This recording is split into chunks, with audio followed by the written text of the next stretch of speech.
CCTV footage দেখে সত্যিটা জানতে পেরে কথাকে বলে দিল প্রত্যয়। সম্পূর্ণ জানতে ভিডিওটিতে একটি লাইক করে প্রথম থেকেই দেখতে থাকো।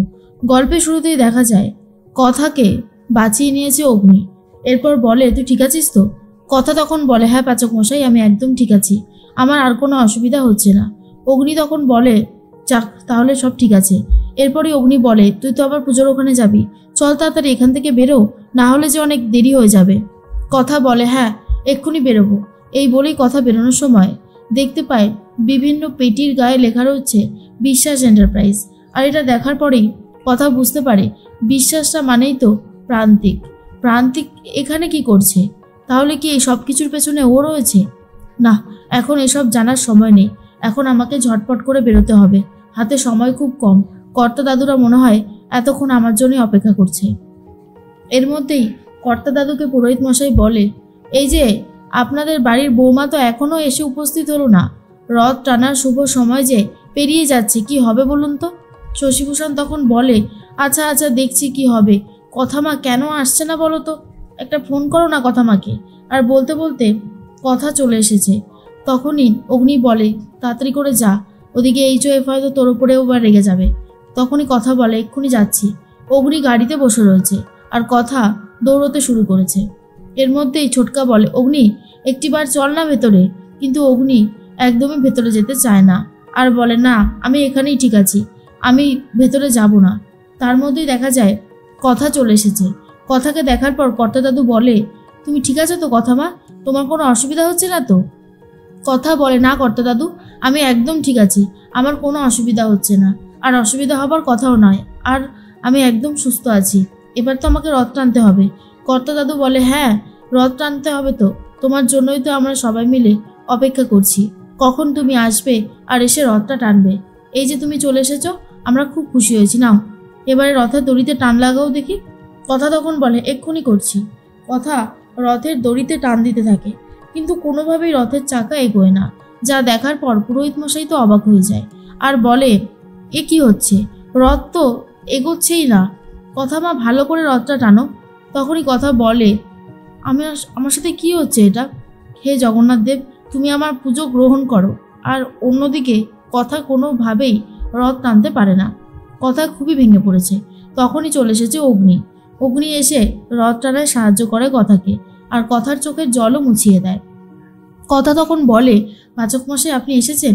এরপর অগ্নি আর কথা দুজন মিলে রথ টানলেই, রথের চাকা করালেই সবাই খুব খুশি হয়ে যায়। কর্তা দাদু তখন বলে, যাক তাহলে সমস্তটা ভালোভাবে মিটে যাচ্ছে।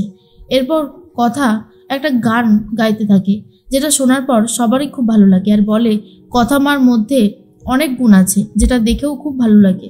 কথা মার একটা গুণ সবথেকে বড় হলো ধৈর্য শক্তি। আর ঠিক আমাদের অগ্নিকে দিয়েও রথের চাকা ঘুরিয়ে দিয়েছে, এর থেকে ভালো আর কি হতে পারে। এর মধ্যেই রথের অনুষ্ঠান শেষ হতেই অগ্নি আর কথা বাড়িতে ফিরে যায়। অগ্নি ঘুমিয়ে পড়েছে বিছানায়, আর কথা সোফায় ঘুমিয়ে পড়ে। অগ্নির ঘুমটা আগে ভেঙে গেছে। অগ্নি ঘুমিয়ে ঘুমিয়ে ভাবছিল কি করে সবটা ঠিক করবে। কথাকে কে বারবার টার্গেট করছে, একটা এখানে তো ব্যাপার আছেই, কিন্তু কি ব্যাপার সেটাই আমাকে জানতে হবে।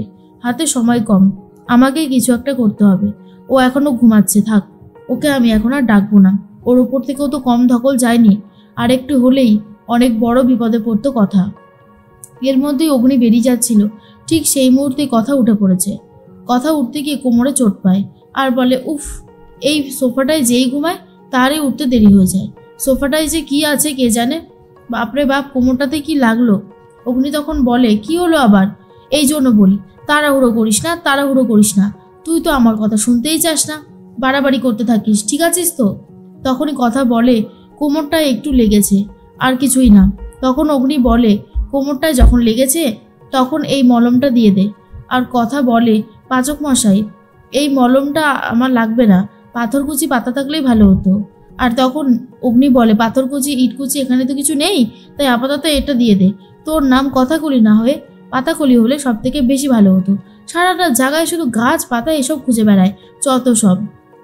তখনই কথা মনে মনে বলে, ঠাকুর তুমি দেখো, আমার জন্য পাচক মশাই যেন আর কোনো বিপদে না পড়ে, আমি যেন সমস্ত বিপদ সামলে নিতে পারি, তুমি দেখো। এর মধ্যেই অগ্নি তখন বলতে থাকে, কিরে মলমটা দে। কথা একা একা মলমটা দিতে পারে না। অগ্নি তখন বলে, তুই আমার কাছে দে, আমি তোকে দিয়ে দিচ্ছি। কথা বলে, আমি পারবো পাচক মশাই, আমার কোনো অসুবিধা হবে না। পাচক মশাই বলে, এইটাই তো আমার সব থেকে বেশি খারাপ লাগে, তুই এত সব কিছুতে জেদ করিস, সে আর কিছু বলার মতন থাকে না। কথা তখন বলে, আমি কোনো কিছুতে জেদ করছি না, আমি শুধু বলছি। আর তখনই অগ্নি বলে, তোকে আর অত বলতে হবে না, আমি যেটা বললাম সেটা কর, বুঝলি, অত বেশি বাড়াবাড়ি করিস না। তার মধ্যেই অগ্নি বলে, হ্যাঁ রে, যারা তোকে কিডন্যাপ করেছিল তুই কি তাদেরকে চিনতে পারছিস?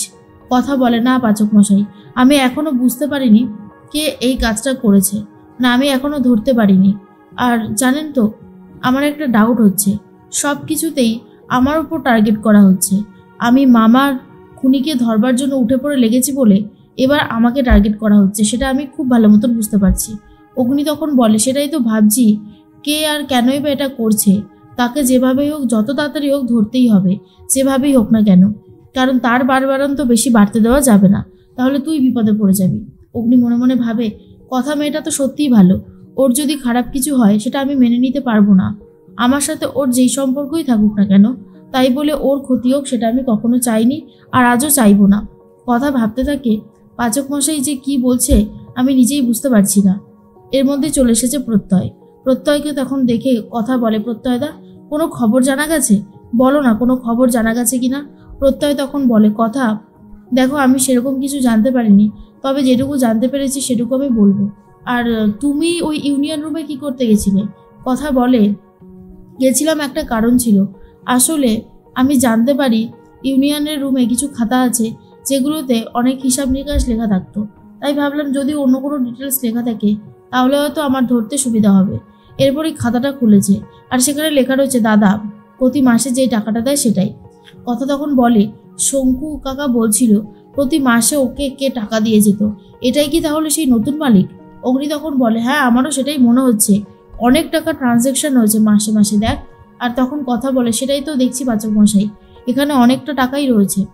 এর মধ্যেই প্রত্যয় বলে, জানো তো কথা, যেই গাড়িটা করে তোমার মামাকে চাপা দেওয়া হয়েছিল আর কি, সেই গাড়িটার সিসিটিভি ফুটেজ আমরা চেক করছি, তেমন কিছু জানতে পারিনি, তবে এটুকু জানতে পেরেছি যে শত্রু আমাদের ঘরেরই কেউ। আর এটা শোনার পর কথাও চমকে যায়, কারণ সেই একই কথা শঙ্কু নিজেও বলেছিল। আর তার মধ্যেই কথা বলে, কে কে ঘরশত্রু বিভীষণ, যে কর্তা দাদুর এত বড় ক্ষতি করতে চাইছে, সেটা আমাকে জানতে হবে। তার মধ্যেই প্রত্যয় বলে, শোনো, এবার থেকে তুমি দুম করে একা একা কিছু করতে যেও না, আমরা তোমার সাথে আছি, যদি কোনো হেল্প লাগে তাহলে বলো, তোমাকে সাহায্য করে দেবো। আর শুনে খুবই খুশি হয় কথা।